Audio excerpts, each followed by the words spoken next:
मौनां जन्मना मुन्ते ज्ञानवान मन प्रपद्यते वासुदेव सर्वविधि सौमात्मा सुदुर्लभ। अनेक शुणती बुझती नहीं करती, अनेक शुणती किसी बुझती किसी करती, अनेक शुणती अनेक बुझती अनेक करते। भल रास्ता मु मोहमाया अच्छी प्रबल मोह आपण मान प्रति मोह शरीर पे मोहमाया छाड़ी नहीं। भक्ति एवं भक्त दीटे जाक बहुत बहुत कथा कहला जदृशी भावना जस्यो सिद्धि भवती तादृशी। भगवान कौन से हिसाब रे कर्मर फल सब देइछथि भगवान कर्म अनुसार फल जाति लोक जेते खराब करियो से सेते खुशी रे हां बहुत बढ़िया और से बहुत शांति रे तृप्ति भी पाइ जे इस छटपट तो हलानी ना से बहुत खराब काम करथिबो संसार रे जेते की न हेबा काम संसार रे जेते की अकर्म केमती आत्मा बोले प्रत्यात्मा बोले आत्मा बोले नहीं ते कर्म को लेके जाई की ए जन वर्षा मारी खेती चली गला तापरे पुनरपि मरणं पुनरपि जननम पुनर्जननी जठरे स्वयं चक्रानुवर्तित चलीची जीव कुआडे।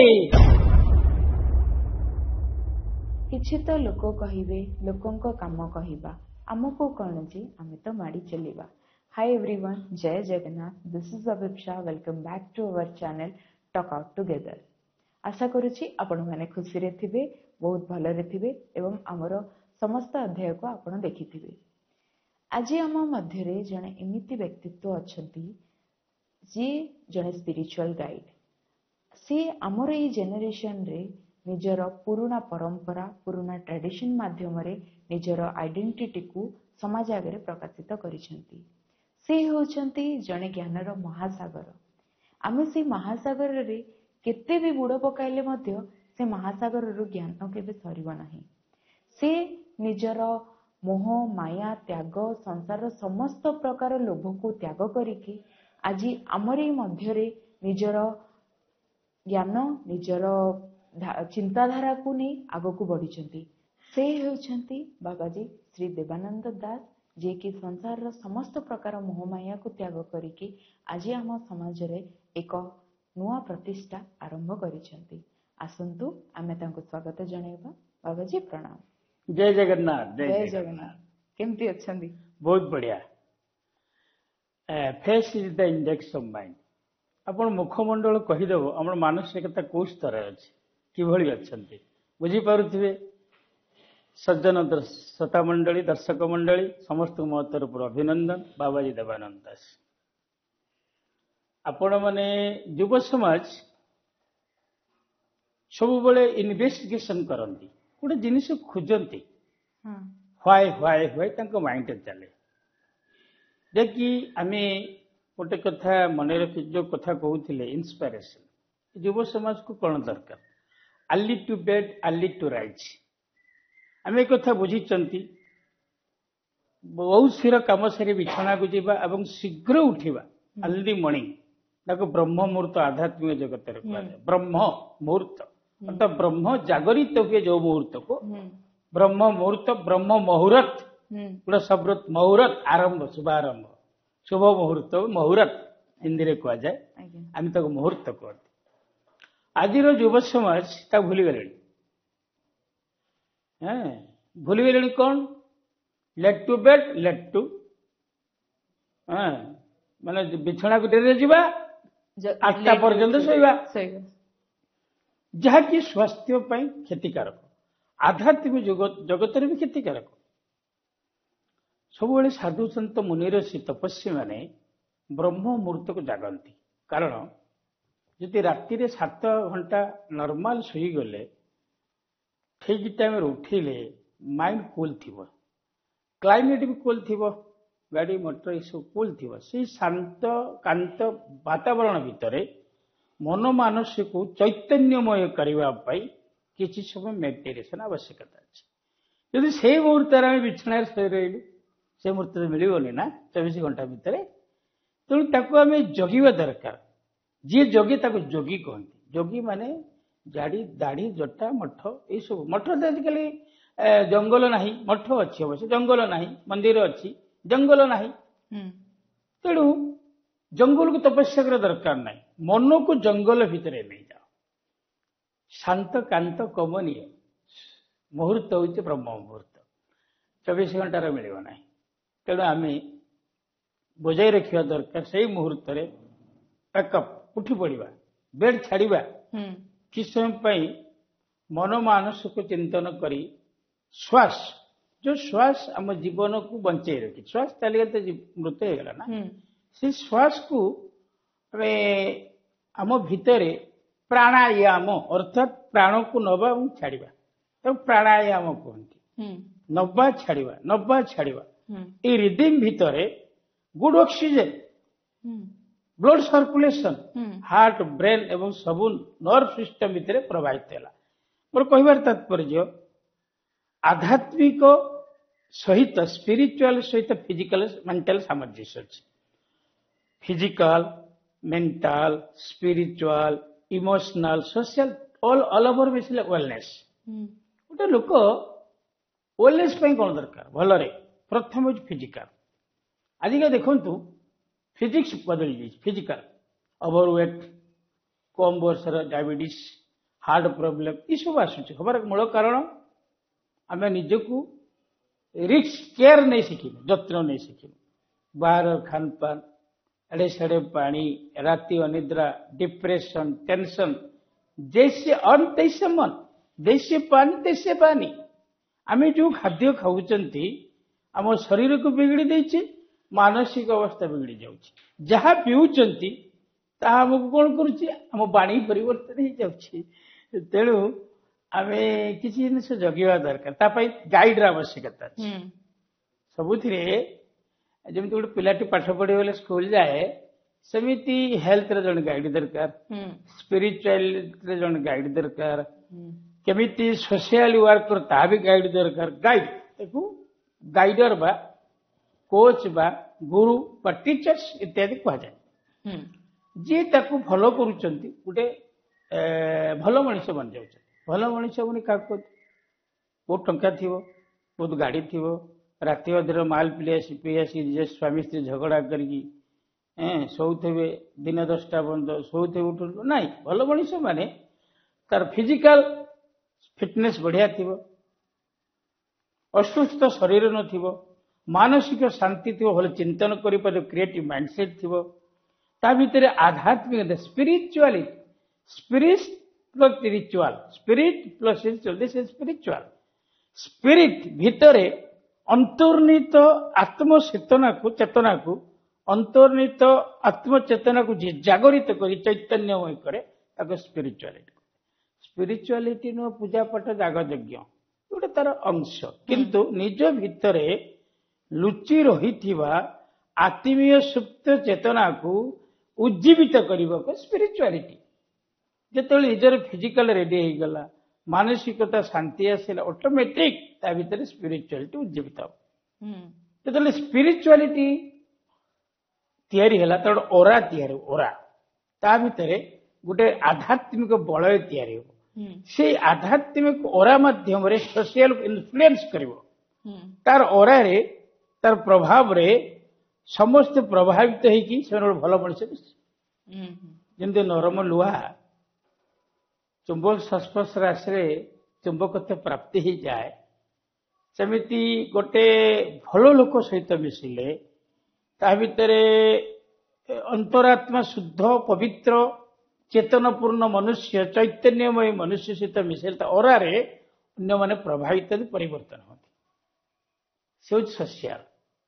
ଇମୋସନାଲ, ଆଜିକାଲି ଛୋଟ ଛୋଟ କଥାରେ ପିଲାମାନେ ଦେଖନ୍ତୁ କମ ବୟସରେ ସୁଇସାଇଡ କରୁଛନ୍ତି। ହଟ୍ କରୁଛି, ଇମୋସନ ହଟ୍, ଡିପ୍ରେସନ। ଗୋଟେ ପୁଅ ଗୋଟେ ଝିଅକୁ ଭଲ ପାଇଲା, ଗୋଟେ ଝିଅ ପୁଅକୁ ୱାନ୍ ସାଇଡ ଭଲ ପାଇଗଲା। ପୁଅ ବୁଝିପାରୁନି, କିନ୍ତୁ ଝିଅ ବହୁତ ଭଲ ପାଇଯାଇଛି। ପୁଅ ବହୁତ ଭଲ ପାଇଛି, ଝିଅ ବୁଝିପାରୁନି। ପରସ୍ପର ବୁଝି ନ ପାରିବା ଦ୍ୱାରା ୱାନ୍ ସାଇଡ ଲଭ ବଢିଗଲେ ହଠାତ୍ କିଛି ଗୋଟେ ବ୍ରେକ୍ ହେଇଗଲା, ଇମୋସନ ହଟ୍, ସୁସାଇଡ। ଏ ଜିନିଷ ଆଜିକାଲି ଦୁନିଆରେ ଦେଖାଯାଉଛି। ସେଟା କଣ ସବୁ ଜିନିଷର ସଲ୍ୟୁସନ? ସଲ୍ୟୁସନ ନୁହଁ, କିନ୍ତୁ ଯଦି ଆମେ ପିଲାମାନଙ୍କୁ ଗୋଟେ ଭଲ ରାସ୍ତାରେ ଗଢିବା, ପିଲାମାନଙ୍କୁ ଭଲ ସୋସାଇଟିରେ ନବା, ସେଇଭଳିଆ ଜାଗାରେ କିଛି ଶିଖିପାରିବେ। ପିଲା ତ ବହୁତ ଶିଖୁଛନ୍ତି। ମା ବାପା ତ 100% ଚେଷ୍ଟା କରୁଛନ୍ତି କି ପିଲାଙ୍କୁ ସେଇ ରାସ୍ତାରେ ହିଁ ନେବା ପାଇଁ। ମାତ୍ର ପିଲା କୋଉ ରାସ୍ତାରେ ସେଇଟା ପଥଚ୍ୟୁତ ହେଇଯାଏ ସେଇଟା ମା ବାପା କେମିତି ଜାଣିବେ? ସଂସ୍କାର, ଯୋଉ ସଂସ୍କାର ନେଇକି ଯିଏ ଯେମିତି ଆସିଛି ମାତୃଗର୍ଭରୁ ସେ ଟାଣି ହେଇଯିବ।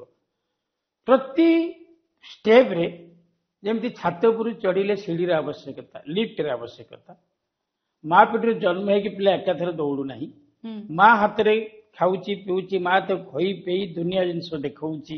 ପ୍ରଥମେ ମା ହଉଛି ତା ଗୁରୁ, ତାକୁ ଦିଗ୍ଦର୍ଶନ ଦେଲା। ମା କାନି ଧରିକି ଚାଲୁଛି, ବାରମ୍ବାର ପଡୁଛି, କାନ୍ଥ ଧରିକି ଚାଲୁଛି, ବାରମ୍ବାର ପଡୁଛି। ଆସ୍ତେ ଆସ୍ତେ ମା ପାଖରେ ରହି ସେ ଭଲ ଜିନିଷ ଶିଖିବା ଆରମ୍ଭ କରେ। ଯେହେତୁ ମା ବାପାଙ୍କର ବୟସ ପିଲାଙ୍କ ବୟସ ଭିତରେ ଗୋଟେ ତଫାତ ପଳେଇ ଆସେ, ଗୋଟେ ଡିଫରେନ୍ସ ପଳେଇ ଆସେ। ମା ବାପାଙ୍କ ମେଣ୍ଟାଲିଟି ଗୋଟେ ହାୟର ମେଣ୍ଟାଲିଟି, ସେମାନେ ପିଲାର ବହୁତ ଭଲ ଜିନିଷକୁ ଭାବିକି ଡିସିଜନ ନିଅନ୍ତି। ବଟ୍ ପିଲା ଯୋଉ ସୋସାଇଟିରେ ପାଠ ପଢେ, ଯୋଉ ସୋସାଇଟିରେ ତାର କଲଚରାଲ ଜିନିଷକୁ ଏକ୍ସପ୍ଲୋର କରେ, ସେ ସେଇ ହିସାବରେ ଚଳିବା ପାଇଁ ଇଚ୍ଛୁକ ରହେ। ବୁଝିପାରିଲେ ନା? ମାତ୍ର ମା ବାପା କୁହନ୍ତି ନାଇଁ ଆମ ପିଲାଟା ଭୁଲ କରୁଛି, ମା ବାପା କୁହନ୍ତି ନାଇଁ ଆମ ପିଲାକୁ ସେଇ ଜିନିଷଟା କରିବା କଥା ନୁହଁ, ସିଏ ଏଇଟା କାହିଁକି କରିଲା। କିନ୍ତୁ ଏଇଠି ପିଲାଟାକୁ ଆଉ କିଏ ବୁଝିଲେନି। ଦେଖନ୍ତୁ ମ୍ୟାଡାମ, ବଢିଆ କଥା କହିଲେ। କେତେଟା ଜାଗାରେ ପିଲାକୁ ବି ମା ବାପା ବୁଝି ପାରନ୍ତିନି, ତଦ୍ୱାରା ପିଲାମାନେ ବି କିଛିଟା ଭୁଲ ଷ୍ଟେପ ନେଇଯାଆନ୍ତି। ଯୋଉ କଥା ମ୍ୟାଡାମ କହିଲେ, ପ୍ରଥମେ ମା ବାପା ପିଲାକୁ ପୁଅ ଝିଅ ବୋଲି ଭାବିବେ, ତାଙ୍କର ସାଙ୍ଗ ବୋଲି ଭାବିବେ। ଯଦି ଫ୍ରେଣ୍ଡସିପ ତା ଆଜିକାଲି ଦୁନିଆରେ ଆମେ ଯେତେବେଳେ ଥିଲୁ ବାପାଙ୍କ ଆଗରେ କଥା କହିପାରୁନୁ, ମାଙ୍କ ଆଗରେ ମୁହଁ ଉଠେଇ ପାରୁନୁ।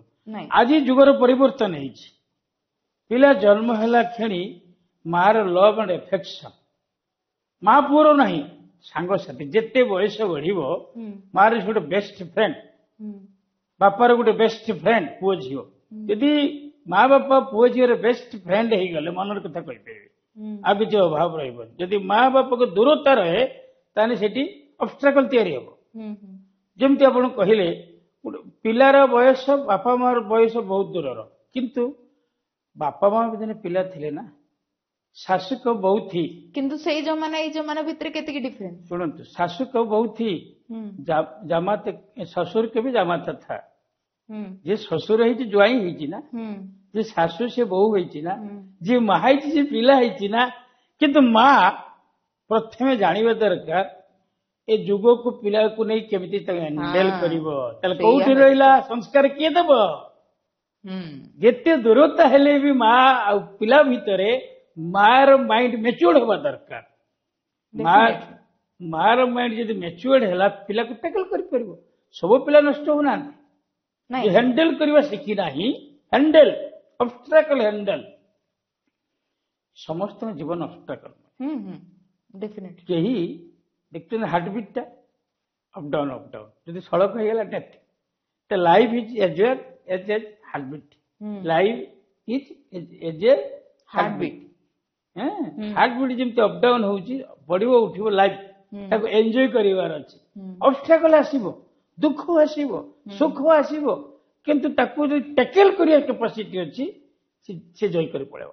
ତେଣୁ ମା ବାପା ମାନେ ଯେତେବେଳେ ପିଲା ସଞ୍ଚାର ଆଉ ଭିତରକୁ ପଳେଇ ଯାଉଛି, ଆପଣମାନେ କେତେ ବୁଝିବେ ମୁଁ ଜାଣିନି, ବୁଝିବା ଦରକାର, ସମାଜ ବୁଝିବା ଦରକାର, ଯୁବକ ସମାଜ ବୁଝିବା ଦରକାର।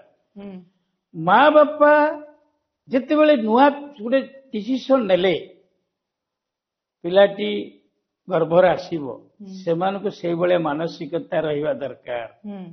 ଭଲ କି ମନେ ରଖନ୍ତୁ, ସେଇଠୁ ଆରମ୍ଭ ହେଇଯାଏ।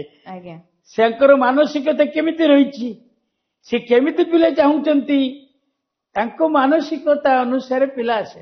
ବାପା କିଏ ମା କିଏ ପିଲା ସେ ନିର୍ଦ୍ଦିଷ୍ଟ ହେଇଛି, କିନ୍ତୁ ସେ ଅବସ୍ଥାର ମାନସିକତା କେମିତି ରହିବା ଦରକାର, ସେଇଠୁ ସଂସ୍କାର ଆରମ୍ଭ ହୁଏ।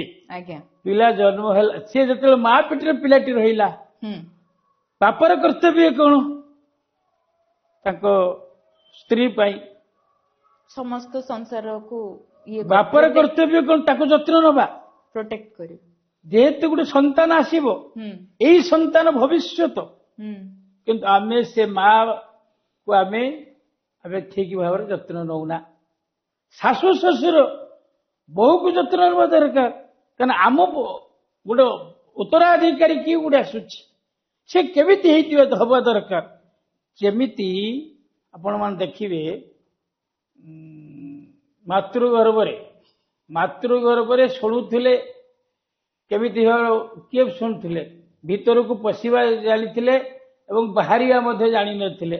କିଏ ଜାଣିଥିଲେ? ଅର୍ଜୁନଙ୍କର ପୁତ୍ର, ଆଜ୍ଞା ଅର୍ଜୁନଙ୍କ ପୁତ୍ର ଅଭିମନ୍ୟୁ, ହଁ ନା ନାଇଁ? ଆଜ୍ଞା ଚକ୍ରବ୍ୟୂହ ବାହାରି ପାରିଲେ ନାହିଁ, ନିଦ ହେଇଗଲା।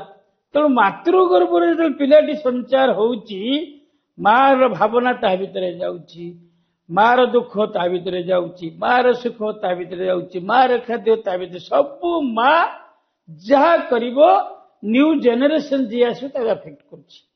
ତେଣୁ ମାକୁ ଆମେ ପ୍ରୋଟେକ୍ଟ ଦେବା ନା ଦେବା ନାହିଁ? କାହା ପ୍ରତି କର୍ତ୍ତବ୍ୟ? କାହାର କର୍ତ୍ତବ୍ୟ? ସ୍ୱାମୀର କର୍ତ୍ତବ୍ୟ, ଶାଶୁ ଶ୍ୱଶୁର କର୍ତ୍ତବ୍ୟ। ତେବେ ଯାଇକି ପିଲାର ଭବିଷ୍ୟତ ଉଜ୍ଜଳ ହବ, ଯିଏ ଜନ୍ମ ହବ। ତା ସଂସ୍କାର ମାତୃଗର୍ଭରୁ ଆସିଥାଏ। ଆକୁ ଜାଣିବ କିଏ? ଆଜିକାଲି ଦୁନିଆରେ ଆକୁ ଶୁଣିବା ପାଇଁ ଲୋକ ନାହାନ୍ତି। ଯଦି ଏଇ ଚ୍ୟାନେଲ ମାଧ୍ୟମରେ ଶୁଣୁଛନ୍ତି ଆପଣ ମାନେ, ଶୁଣନ୍ତି ଅନେକ, ବୁଝନ୍ତି ଅନେକ, କରିପାରନ୍ତିନି। ଶୁଣନ୍ତି ଅନେକ, ବୁଝନ୍ତି କିଛି, କରନ୍ତି କିଛି। ଗୁଡ୍ ପର୍ସନ ଯେଉଁମାନେ ଶୁଣନ୍ତି, ପୁରା ବୁଝନ୍ତି, କରନ୍ତି, ନୂଆ ଦୁନିଆ ଦେଖନ୍ତି। ଆପଣ ସଂସାରର ସବୁ ପ୍ରକାର ମୋହମାୟାରୁ ତ୍ୟାଗ ହେଇକି ବସୁଛନ୍ତି। ନିଜର ଆଇଡେଣ୍ଟିଟି, ନିଜର ଯୋଉ କର୍ମ, ସବୁ ଜିନିଷ ଆପଣଙ୍କର ଏଇ ମୋହମାୟାରୁ ଅଲଗା ହେଇକି ଅଛି। ତ ଆପଣ ଭଗବାନଙ୍କୁ କେତିକି ମାନନ୍ତି?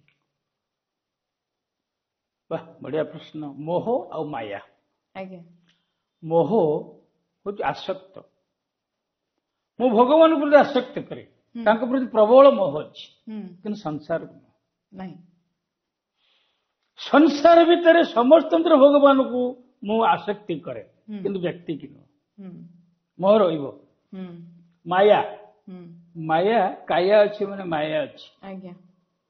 ମାୟା, ମା ପରି।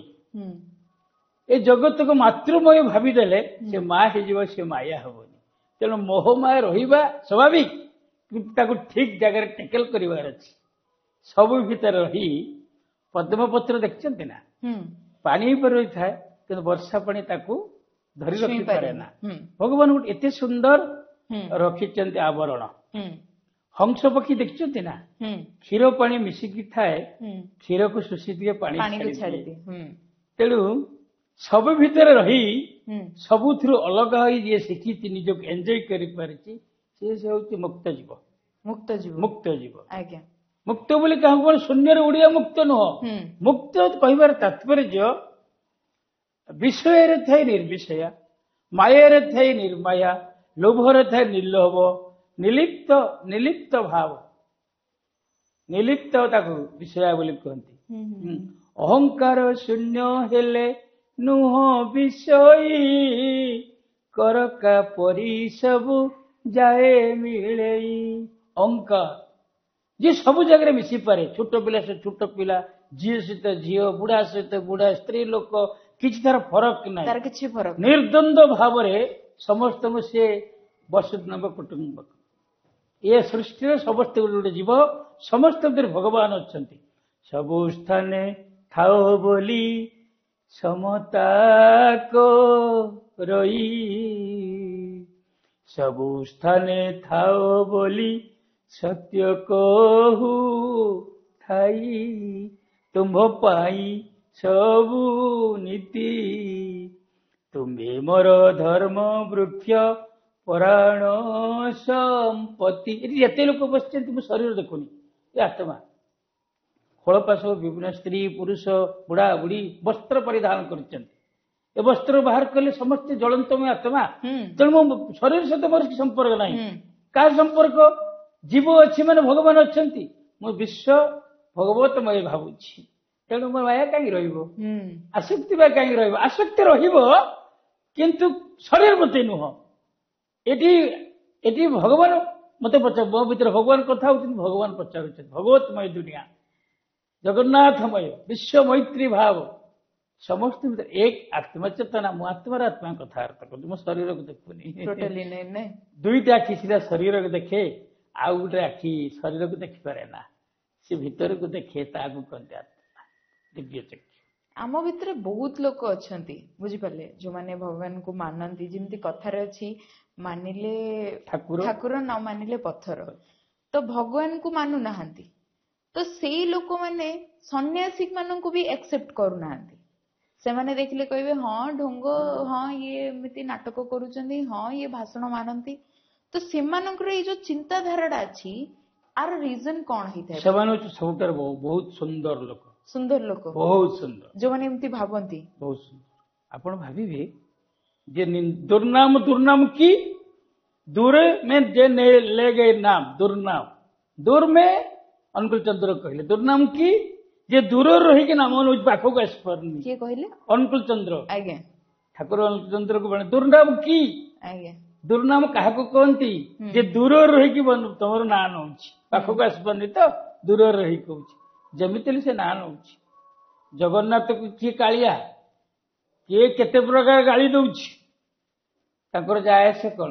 ସେ ପରମ ଭକ୍ତ। କେତେ ଭକ୍ତ ଜଗନ୍ନାଥ ଗାଳି ଦେଇଛନ୍ତି ନା ଆପଣରେ ହେଇଛନ୍ତି ନା ନାହିଁ? ଗାଳି ମୁଁ ସହେଇ ଗର୍ବ ନ ସହେଇ କ୍ଷଣ କ୍ଷଣେ ଚୂର୍ଣ୍ଣା କରଇ।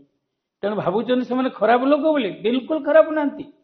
ସେମାନଙ୍କ ଭିତରେ ଟିକେ କାଳିମା ଅଛି, କାଳିମା ଜାଣିବା ଏକର ଜିଜ୍ଞାସା ଅଛି। ଯେତେବେଳେ ସେ କାଳିମା ଟିକେ ଫରକ ଲିଭିଯିବ ନା, ଦଶରତ୍ନାକର ବାଲ୍ମୀକି ହେଇଗଲେ, ଜଗାଇ ମାଦାଇ ଭକ୍ତ ହେଇଗଲେ, ଅଙ୍ଗୁଳିମାଳ କେତେ ଗଣୁଥିଲେ, ବେଶ୍ୟା କେତେ ଜଣ ଆସୁଛନ୍ତି, ଭକ୍ତ ହେଇଗଲେ। ଖରାପ କାହିଁ କାହାକୁ କହିବା? ଦୁନିଆରେ କେହି ଖରାପ ନାହିଁ, କେହି ଖରାପ ଭାବନ୍ତୁନି। ସେମାନେ ସେ ଜାଗାରେ ପହଞ୍ଚି ନାହାନ୍ତି, ସମୟ ସେତିକି ପହଞ୍ଚିନି, ଅପରଚୁନିଟି ମିଳିନାହିଁ। ଯଦି ତାଙ୍କ ଲାଇଫରେ ଅପରଚୁନିଟି ସେଇଠି ମିଳିବ, ପରିବର୍ତ୍ତନ ହେଇଯିବ ଗୋଟେ ଝଲକ। ତେଣୁ ସବୁବେଳେ ସାଧୁ ସନ୍ଥକୁ ଗାଳି ଦେଲେ ତାଙ୍କର ଯାଏ ଆସେ ନାହିଁ, ସନ୍ନ୍ୟାସୀ ଗାଳି ଦେଲେ ତାଙ୍କୁ ଯାଏ ଆସେ ନାହିଁ, ଭଗବାନ ଗାଳି ଦେଲେ ଖୁସି ହୁଅନ୍ତି। କାରଣ ଶୁଣ, ସେମାନେ ଆସିଥାନ୍ତି ନିର୍ଦ୍ଦିଷ୍ଟ ଭଗବାନଙ୍କର ପ୍ରେରିତ ହେଇକି, କାରଣ ଭଗବାନଙ୍କ ବାନାକୁ ଉଡେଇବା ପାଇଁ। ତେଣୁ ସେମାନେ ଅବଷ୍ଟ୍ରାକଲ ସହିବା ପାଇଁ ତାଙ୍କୁ ସାଧୁ ସନ୍ଥ କରାଇଛି, ସେମାନେ ଗାଳି ସହିବା ପାଇଁ ସାଧୁ ସନ୍ଥ କରାଇଛି। କାରଣ ସେମାନେ ଗାଳି ସହିଲେ ଜୀବ ମୁକ୍ତି ହବ, ଭଗବାନ କୃପା କରିବେ। ତେଣୁ କିଛି ଭୁଲ କରୁନାହାନ୍ତି। ଆଉ ସାଧୁ ସନ୍ଥ ଗାଳିକୁ ସୁନ୍ଦର ଭାବରେ ଗ୍ରହଣ କରିବା ଦରକାର। କାରଣ ସେ କଷଟି ପଥର ଭିତରେ ଘଷି ଘଷି ସେ ସୁନ୍ଦର ଭାବରେ ସୁନା ପାଲଟି ଯାଇଛନ୍ତି। ତେଣୁ ତାଙ୍କୁ କୌଣସି ଯୋଉ ସାଧୁ ସନ୍ଥ ଗାଳିକୁ ଇଏ କରିଦିଅନ୍ତି, ଇଫେକ୍ଟ ହେଇଯାନ୍ତି, ଯୋଉ ଇଏ କଣ କରେ, ବ୍ୟକ୍ତିଗତ ମତ, ମୋର ମତ ହଉଛି, ଯଦି ଗୋଟେ ସୁନାର ଗହଣା ଚକଚକ ହେଇକି ତିଆରି ହେଇଛି, କୋଇଲା ଘଷିଲେ ବି କୋଇଲା ଧରିବ କି? ନା। ବହୁତ ବଢିଆ କଥା। ଧୂଳି ତ ଚାରିଆଡେ ବୁଲୁଛି, ଯେ ଧୂଳି ସୁନାର ଖେମଜିର ଗହଣା, ସୁନା ଗହଣାରେ ଧୂଳି ଲାଗିଗଲା, ସଫା କରିଦେଲେ ସଫା ହେଇଯିବ। ଧୂଳି ରଖିପାରିବ ନାହିଁ, ଅଳିଆ ରଖିପାରିବ ନାହିଁ। ଯୋଉମାନେ ଖାଦ ମିଶ୍ରିତ ହେଇକି ଅଛନ୍ତି, ସେ ଖାଦ ସବୁବେଳେ ଆଶା କରନ୍ତି ଖାଦ ହେଇଯିବେ। ତେଣୁ ସମସ୍ତଙ୍କୁ ସମାନତା ନେଇପାରିବା ନାହିଁ, ସମସ୍ତଙ୍କ ମେଣ୍ଟାଲିଟି ସମାନ ନୁହଁ, ସମସ୍ତଙ୍କ ଚିନ୍ତାଧାରା ସମାନ ନୁହଁ। କିନ୍ତୁ ପ୍ରକୃତରେ ସାଧୁ ସନ୍ଥ କହିବାକୁ ହେଲେ, ସନ୍ନ୍ୟାସ କହିବାକୁ ହେଲେ, ସେ ଜ୍ୱଳନ୍ତ ଅଗ୍ନି, ସେ ଜ୍ୱଳନ୍ତ ଅଗ୍ନି। ତାଙ୍କର ଯୋଉଠି ପାଦ ଦେବେ ସେ ଜାଗାରେ ଆଶୀର୍ବାଦ ଧରିଲା। ସାଧୁ ସନ୍ଥ ମନୀଷୀ, ଧର୍ମ ପ୍ରଚାରକ, ଧର୍ମ ଅବତାର, ଯୋଉମାନଙ୍କୁ ଆପଣ ଭାବୁଛନ୍ତି ସେ ଜଗତରେ ଯାଇଛନ୍ତି, କିଛି ବି ଭଗବତ ଚେତନା ତା ଭିତରେ ଜାଗରିତ ହେଇଛି, ସେ ଯୋଉ ଜାଗାରେ ପାଦ ଦେଲେ ସେ ଜାଗାରେ ଅମୃତ ଝରିବା ଆରମ୍ଭ ହେଲା। ସମସ୍ତ କଳୁଷିତ କାଳିମା ଆସ୍ତେ ଆସ୍ତେ ଦୂର ହେଇଯିବ। ତାଙ୍କୁ ବୁଝିପାରନ୍ତି ନାହିଁ ଜନମାନସ, ନ ବୁଝିଲେ କିଛି ଦୁଃଖ ନାହିଁ। ସାଧୁ ସାବଧାନ, ସାଧୁ ଦୁନିଆକୁ ସାବଧାନ କରେ। ଯେତେ ଜଣ ସାବଧାନକୁ ଦେଖନ୍ତି ସାବଧାନ ହେଇଯାଆନ୍ତି, ଯେଉଁମାନେ ନ କରନ୍ତି ସୁଧୁରି ଯାଆନ୍ତି। ତେଣୁ ଆମକୁ କହିବାର ତାତ୍ପର୍ଯ୍ୟ, ଦୁନିଆକୁ ପରିବର୍ତ୍ତନ କରିପାରିବେନି କି? ନାଇଁ, ଆମକୁ ପରିବର୍ତ୍ତନ ହେବାକୁ ପଡିବ। ଦୁନିଆ ସହିତ ଆମକୁ ପରିବର୍ତ୍ତନ ହେବାକୁ ପଡିବ, ଦୁନିଆ ସହିତ ଖାପ ଦେଇ ଚଳିବାକୁ ପଡିବ ଆମକୁ। ଆଜିକାଲି ଗଛ ମୂଳରେ ତପସ୍ୟା ନାହିଁ, ଜଙ୍ଗଲ ପାହାଡରେ ସାଧୁ ସନ୍ଥ ରହୁଥିଲେ ନାହିଁ, କାରଣ ଜଙ୍ଗଲ ପାହାଡ ହଣା ହେଇଗଲାଣି। ଭୁବନେଶ୍ୱର ଭଳିଆ ଜାଗା ଦେଖନ୍ତୁ, ଯେତେ ଏକାମ୍ର କାନ ନଥିଲା, ଆଉ ଅଛି? ଏ ପାହାଡ ଅଛି, ସବୁ ହଣା ହେଇଗଲାଣି। ଆଜିକାଲି କୋଉଠି ଜଣେ ବସନ୍ତି, ସଙ୍ଗେ ସଙ୍ଗେ ମିଡିଆ ଯାଇକି ପହଞ୍ଚିଯିବ, କଣ କରୁଛି ଇଏ, ତାକୁ କେତେ ପ୍ରକାର କଦର୍ଥ କରିଦବ। କିଏ ଅର୍ଥ କରିବ, ଯାହା ବି ହେଇପାରିବ ସେ ଖରାପ କରିବ, ସେ ଯେତେ ପ୍ରକାର କରିବା କଥା କରିଦେବେ। ତେଣୁ କହିଲେ କିଛି କୁଆଡ଼େ ଯିବା ଦରକାର ନାହିଁ, ନିଜ ଘରକୁ ଗୋଟେ ସୁନ୍ଦର ଭାବରେ ସଜାଅ, ନିଜ ପରିବାର ଭିତରେ ମଠ ତିଆରି କର। ପରିବାର ହେଉଛି ଆଶ୍ରମ। ପରିବାର ଜୀବନରେ ବସିକି ସେଇ 5 ଜଣ ଭିତରେ ସ୍ୱାମୀ ସ୍ତ୍ରୀ ପିଲା ଧରିକି ଆନନ୍ଦରେ ଖୁସିରେ ଭଲ ସ୍ୱାସ୍ଥ୍ୟ ଭଲ ମାନସିକତା 2 ପଇସାର ଆବଶ୍ୟକ ରୋଜଗାର ଏବଂ ଗୋଟେ ପରିବାରକୁ ଖୁସି କରିବା ପାଇଁ ଆଗ ଘରର ମୁରବୀ ତାକୁ ପ୍ରାୟୋରିଟି ଦେବ, ଘରର ବାପା ମା। ତେବେ ପିଲାମାନଙ୍କ ଯୋଉ ପରିବର୍ତ୍ତନ ହେବ, ପିଲାମାନେ ତାକୁ ଅନୁସରଣ କରିବେ, ତାଙ୍କ ଇନ୍ସପାଇରେସନ ହେବେ, ଜୀବନ ପରିବର୍ତ୍ତନ। ଆପଣ ଯେମିତି କହିଲେ ସଂସାରରେ ସମସ୍ତେ ଏଇ ଜିନିଷଟାକୁ ମାନିବାଟା ନେସେସରି ନାହିଁ, ଆମକୁ ସଂସାର ହିସାବରେ ଖାପ ଖୁଆଇ ଚଳିବାକୁ ପଡିବ। ହେଲେ ଗୋଟେ ଛୋଟ କ୍ୱେଶ୍ଚିନ୍ ଯୋଉଟା ସଂସାରର ଛୋଟ ଛୋଟ ପିଲାଙ୍କଠୁ ଆରମ୍ଭ କରିକି କିଛିଟା ବୃଦ୍ଧ ବି ଅଛନ୍ତି ଯୋଉମାନଙ୍କୁ ଏଇ କ୍ୱେଶ୍ଚିନ୍ଟା ଖରାପ ଲାଗେ କି ସତରେ କଣ ଭଗବାନ ଅଛନ୍ତି? ଯଦି ହଁ, ତାହେଲେ କେମିତି ଜାଣିବା? ବାଃ, ବଢିଆ ପ୍ରଶ୍ନ। ପ୍ରଥମେ ଯିଏ ପଚାରୁଛି ସିଏ ଅଛି କି? ଆପଣ ପଚାରୁଛନ୍ତି ଆପଣ ଅଛନ୍ତି ନା? ଆପଣ ଯେମିତି ଅଛନ୍ତି ଭଗବାନ ସେମିତି ଅଛନ୍ତି। Bit question fit answer. ତେଣୁ ଆପଣ ଅଛନ୍ତି, ଭଗବାନ ସେମିତି ଅଛନ୍ତି। ଭଗବାନ ପଥର ନୁହନ୍ତି, ଭଗବାନ ଅବତାର, ଅବତାରୀ, ଲୀଳା ଅବତାର, ଆଦେଶ ଅବତାର, ଗୁରୁ ଅବତାର। ଧରାପୃଷ୍ଠରେ ଏଇଭଳିଆ ଭାବରେ ଦେବୀ ଦେବତା ଧରାପୃଷ୍ଠକୁ ଆସିବାକୁ ଚେଷ୍ଟା କରନ୍ତି। ଆପଣ ଜଣେ ଦେବୀ, ଆପଣ ଜଣେ ଦେବୀ। କାରଣ ଆପଣଙ୍କ ହସ, ଆଖି, କଥା, ଧାଡ଼ି ଯଦି ଆପଣଙ୍କ ଭଲ ଗୁଣ ଥିବ, ଶହ ଶହ ଲୋକ ଇନ୍ସପାୟାର ହେବେ, ଆପଣ ବି ପୂଜା ପାଇବେ, ଆପଣ ଦେବୀ ହେବେନି କାହିଁକି? ଆପଣ ଦେବୀ ଦୁର୍ଗା। ତେଣୁ ଭଗବାନ କେମିତି? ଆପଣ ଭଳି, ଆମମାନଙ୍କ ଭଳି, ହାତ ଗୋଡ଼। ଆଜିର ଏ ଯୋଉ ନୂଆ ଟ୍ରେଣ୍ଡର ଯୋଉ ଅଛନ୍ତି ଇନଫ୍ଲୁଏନ୍ସର ଗୁଡାକ, ବୁଝିପାରିଲେ, କିଏ ଜ୍ଞାନ ଦିଅନ୍ତି ସ୍ପିରିଚୁଆଲିଟି ଉପରେ, କିଏ ଜ୍ଞାନ ଦିଅନ୍ତି ଆଧ୍ୟାତ୍ମିକ ଲାଇନ ଉପରେ, ସେମାନଙ୍କୁ ଆମେ ଯଦି ପୁରୁଣା ମାନେ ଯୋଉ ଆମର ଯେମିତି ଦେବତା ଦେବୀ ମାନଙ୍କର ସମୟକୁ ଭାବିକି ଦେଖିବା, ଏମାନେ ବି ଗୋଟେ ଗୋଟେ ଦେବୀ, ଏମାନେ ବି ଗୋଟେ ଗୋଟେ ଦେବତା। ଏଇଭଳି ଧରାପୃଷ୍ଠରେ ଦେବତା ମାନଙ୍କ ଶରୀର ଧରିବା କ୍ଷମତା ନଥାଏ। ଦେବତା ମାନେ ଚାହାନ୍ତି ମାନବ ରୂପରେ ଆସିବା, କାରଣ ଏ ଲୀଳାଭୂମି ବୈକୁଣ୍ଠ, ଲୀଳାଭୂମି ବୈକୁଣ୍ଠ ଏଠି ବାରମ୍ବାର ଅବତାର ଆସନ୍ତି, ବାରମ୍ବାର ସାଧୁସନ୍ଥ ଆସନ୍ତି, ଏଇଠି ମାତୃଭୂମି ଉପରେ ଆସନ୍ତି, ଯେମିତି ହେଲେ ଆସିବେ।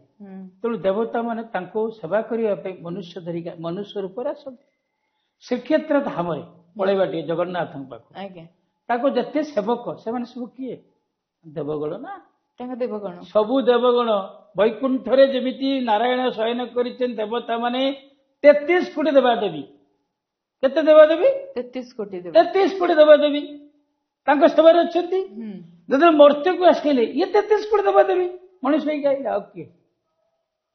ସେଇମାନେ ହିଁ ସବୁ ଲୀଳା ସବୁବେଳେ ଚାଲିଛି। ସୂକ୍ଷ୍ମରୁ ସ୍ଥୂଳ, ଆମର ଦେଖିବା ନଜରିଆକୁ ହିଁ ଚେଞ୍ଜ କରିବାକୁ ପଡିବ, ବାକି ସବୁ ସମାନ। ସୋଚ ପ୍ରଥମେ ଆପଣଙ୍କ ସୋଚ କଣ ଦେଖୁଛନ୍ତି? କଳା ଚଷମା ପିନ୍ଧିଛନ୍ତି ନା କାଠ ଚଷମା ପିନ୍ଧିଛନ୍ତି ନା ଧଳା ଚଷମା? କାଠ ଚଷମା ପିନ୍ଧିଲେ କିଛି ଦେଖାଯିବନି, କଳା ଚଷମା ପିନ୍ଧିଲେ କଳା ଦେଖାଯିବ, ସବୁ ଓଲଟା। ତେଣୁ ଚଷମା କେମିତି? ନଜରିଆ କେମିତି? ଯେମିତି ନଜରିଆ ସେମିତି ଲୋକ ଦେଖାହେବେ।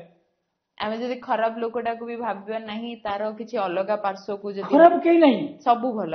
ଗୁଣ ଖରାପ, ସବୁ ମଣିଷ ଖରାପ ନାହିଁ। ଆଚ୍ଛା, ମଣିଷ ସେ ହାତ ଗୋଡ ପାଟି ଆଖି ସବୁ ସମାନ, ତା ଗୁଣଟା ଖରାପ। ଟିକେ ଗୁଣରେ ଲୁଣ ପଡିଗଲେ ଟେଷ୍ଟି ଆସିଗଲା, ଅଲଣା ଲୁଣକୁ ଟେଷ୍ଟି, ସେ ଗୁଣଟା ଟିକେ ପରିବର୍ତ୍ତନ ଟେଷ୍ଟି ସେଇ ଭଲ ହେଇଯିବ। ଦଶରଥର କଣଟା ଥିଲା? କିଛି ନାହିଁ, ସେ ଗୋଟେ ଚୋର ତସ୍କର। 3 ଜଣ ବ୍ରାହ୍ମଣ ତାକୁ ପରିବର୍ତ୍ତନ କଲେ, ବ୍ରହ୍ମା ବିଷ୍ଣୁ ମହେଶ୍ୱର ଆସି। ବ୍ରାହ୍ମଣଠୁ ଅଧିକ ତାଙ୍କ ନିଜ ମନୋବଳ ତାଙ୍କୁ ପରିବର୍ତ୍ତନ କେମିତି କଲା? ଯେତେବେଳେ ସ୍ତ୍ରୀ କହିଲା ମୁଁ କିଛି କରିବିନି, ପୁଅ କହିଲା ମୁଁ କିଛି କରିବିନି, ଝିଅ ସମସ୍ତେ କହିଲେ ତମେ କରୁଛ, ତମେ ବୁଝ, ମୋର କିଛି ଭାଗି ନାହିଁ। କହିଲେ ରେ ମୁଁ ଏତେ କରୁଛି ଯାହା ପାଇଁ ସେମାନେ ଭାଗ ନଉନାହାନ୍ତି, ଆଉ ମୁଁ କାହା ପାଇଁ କରିବି? ଚାଲ ରାମ ଜପି ପାରିଲେନି, ମରା ଯାହା ତ ମରା କହିକି ବାଲ୍ମୀକି ହେଇଗଲେ, ନା ନାହିଁ ଉଇ ଚରିଗଲା, ଭଗବାନ ପ୍ରସନ୍ନ ହେଇଗଲେ। ତ ଖରାପ କିଏ? ମଣିଷ ଖରାପ ନା ଗୁଣ ଖରାପ? ଗୁଣ ଖରାପ। ସେ ଗୁଣକୁ ଲୁଣ ପଡିଗଲେ ଟେଷ୍ଟ ହେଇଗଲା। ଆମର ଏଇ ମଡର୍ନ ଯୁଗରେ ନା ବାବା ବହୁତ କିଛି ଜିନିଷ ବହୁତ ପ୍ରକାର ଆମକୁ ଦେଖିବାକୁ ମିଳେ। Very good. ମଡର୍ନ ଯୁଗରେ ଲୋକ ଭୂତ ପ୍ରେତକୁ ବି ବହୁତ ବିଶ୍ୱାସ କରନ୍ତି। ହଁ, ଭୂତ ମାନେ ଭୂତ ଭବିଷ୍ୟ, ଭୂତ ଅର୍ଥ ପୁରୁଣା, ଭୂତ ଭବିଷ୍ୟ କୁହନ୍ତି ନା, ଭୂତ ଭବିଷ୍ୟ, ଭୂତ ଅର୍ଥ ପୁରୁଣା। ଆମେ ଯୋଉ ଭୂତ ବୋଲି ଯୋଉ କହୁ, ଭୂତ ମାନେ କଣ? ଆମେ ଯେତେବେଳେ ଜଣେ ନଲେଜେବଲ ବ୍ୟକ୍ତି, ଜଣେ ବିଦ୍ୱାନ, ଜଣେ ଜ୍ଞାନୀଙ୍କ ସହ ପଡକାଷ୍ଟ କରୁ, ବ୍ୟାକ୍ ଅଫ୍ ଦ ମାଇଣ୍ଡ ଆମ ମାଇଣ୍ଡରେ ଏଇଟା ଚାଲିଥାଏ, ଆମେ ଯୋଉ ଆଜି କଥାବାର୍ତ୍ତା ହେଇଛୁ, ଆମର ଯୋଉ କନଭରସେସନ ଥିଲା ସେଟା ଆପଣମାନଙ୍କୁ କେମିତି ଲାଗିଥିବ। ଆମେ ନିହାତି ଭାବେ ବହୁତ ପ୍ରକାର କମେଣ୍ଟସ୍ ମଧ୍ୟ ପାଇଛୁ, ବହୁତ ପ୍ରକାର ରିଭ୍ୟୁ ମଧ୍ୟ ଜାଣିଛୁ, ବହୁତ ପ୍ରକାର ଫିଡବ୍ୟାକ୍ ମଧ୍ୟ ଜାଣିପାରିଲୁ କି ଆପଣମାନଙ୍କୁ ଆମର ଏଇ ଏପିସୋଡ ଗୁଡା କେମିତି ଲାଗିଲା। ଆମେ ଚେଷ୍ଟା କରୁଛୁ କିଛି ନା କିଛି ନୂଆ ଜିନିଷ, କିଛି ନା କିଛି ନୂଆ ଅଧ୍ୟାୟ ସହିତ ଆପଣଙ୍କ ସହିତ ମିଶିବାକୁ। ଆଜିର ବି ଏଇ ଅଧ୍ୟାୟଟି ଆଶା କରୁଛି ଆପଣମାନଙ୍କୁ ବହୁତ ଭଲ ଲାଗିଥିବ। ପୁଣି ଥରେ ଦେଖାହବ ଗୋଟେ ନୂଆ ଅଧ୍ୟାୟ ସହ, ନୂଆ ଟପିକ, ନୂଆ ଲୋକ, ନୂଆ ଦିନ। Till then, stay tuned our YouTube channel Talk Out Together and please subscribe our YouTube channel. Thank you. Jai Jagannath.